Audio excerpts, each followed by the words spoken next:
All right, you two, we're getting right into this. We don't have time. I'm tired. Will's tired. I'm moving into a new apartment, as you could tell from last episode and this one. I don't really have a good setup going on right here, but we're gonna figure it out at some point. But until then, we're here to talk about Igor Shesterkin.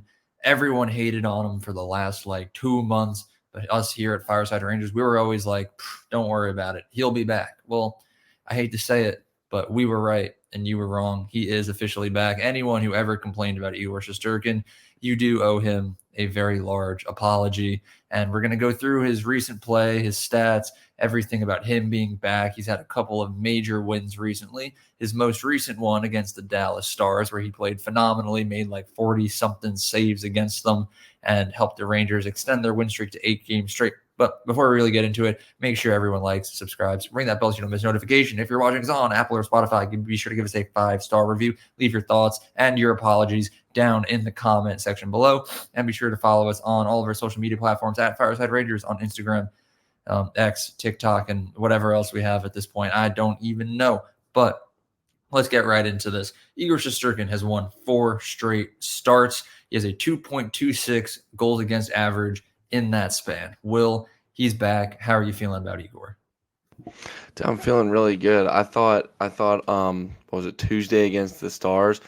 He played really well. I really liked his game. I thought he was going to have a shutout. He should have had a shutout. That goal was not on him at all. He looks really good. And I think, that game against the Islanders obviously was outside. I think him giving up 5 goals, I honestly think was a kind of a fluke because in my opinion, maybe it was hard for him to see maybe it was hard to see the puck because of the glare on the ice. Who knows? He really settled in after that first period. He only gave up 2 goals in the next 2 periods after giving up 3 in the first. And then obviously against Calgary, he had a 29 save shutout. He looked really, really good in that game. I mean, it was phenomenal, but he's been on one recently in his last 3 games, and we're really starting to see the Igor that we saw at the beginning of the year before he got injured. And it's huge for the Rangers. Obviously, they're on an 8-game win streak. They'll go for 9 tonight. Igor's back in net, as Laviolette has confirmed, but I'm excited to see how the rest of the year plays out for him after,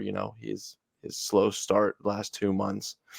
Yeah, so he started the season off, I would say above average, but then he kind of dipped down into average. Then he was pretty bad for a little bit, but obviously now he's back. He's playing the best hockey of his season. And looking back at that slump, though, we had some speculation that a lingering injury from earlier in the year had a big part of it. A lot of people said his mental state, he wasn't enjoying hockey, losing a lot of games like that. Which side are you on of that? Because me, I'm kind of in the middle. I think it could have been a little mixture of the two, where he was injured for a little bit, and then the team wasn't playing well. The defense was hurting him too, and it's kind of just the giant cluster of problems coming in that really hurt Igor. But to me, the team is starting to get healthier, aside from just like a few injuries right now.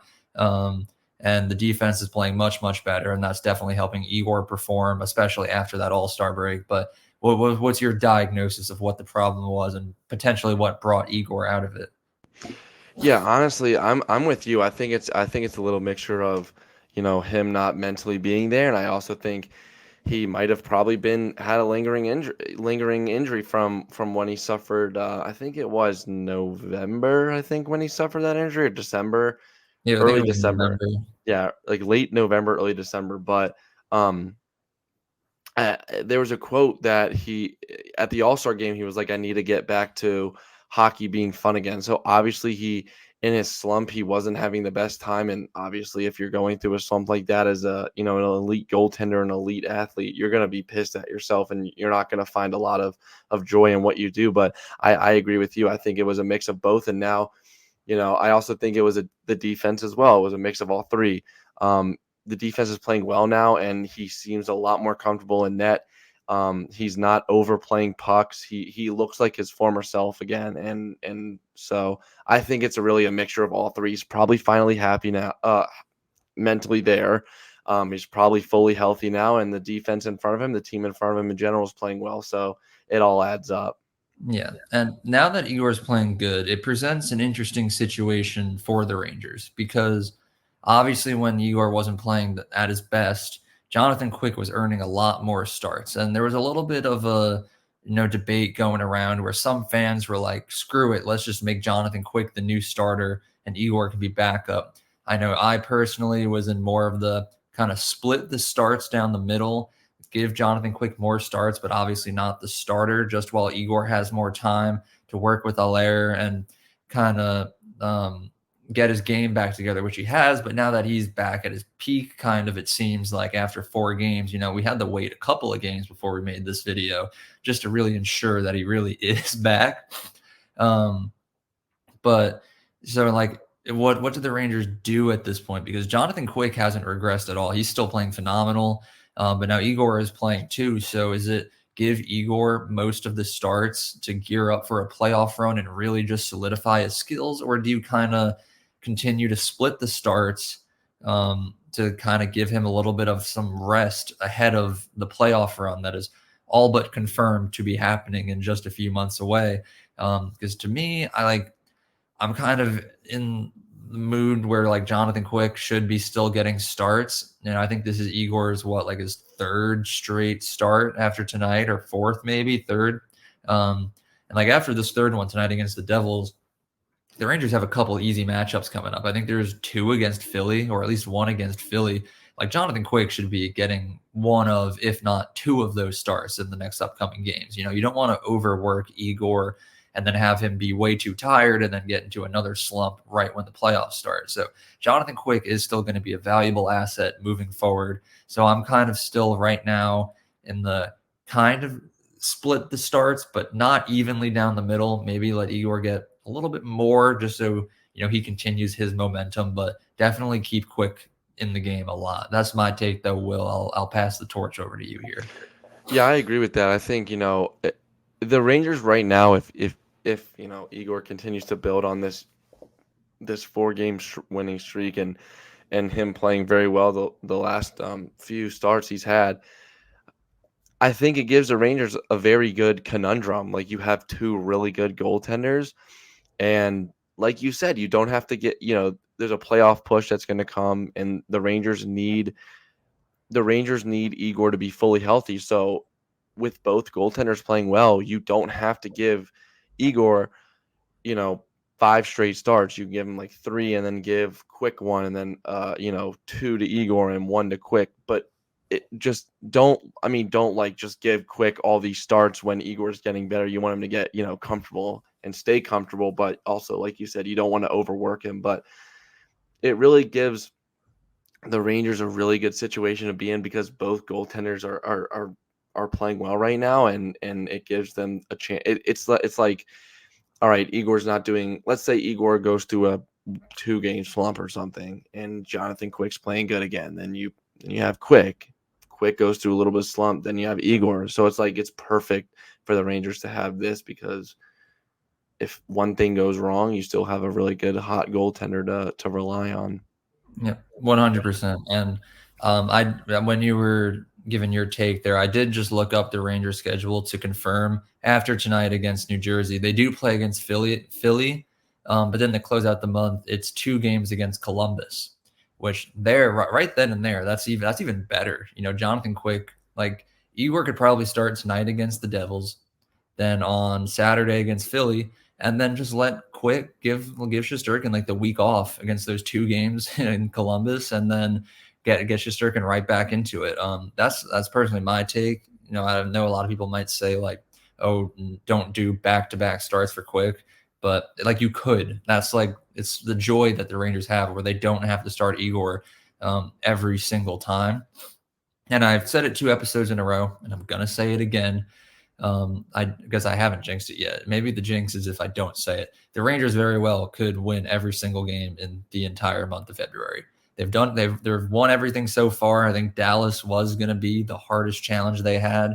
They dominated. Jersey, they could beat the Devils. Philly, they could beat the Flyers. Columbus, light work. It's March that really presents the problem.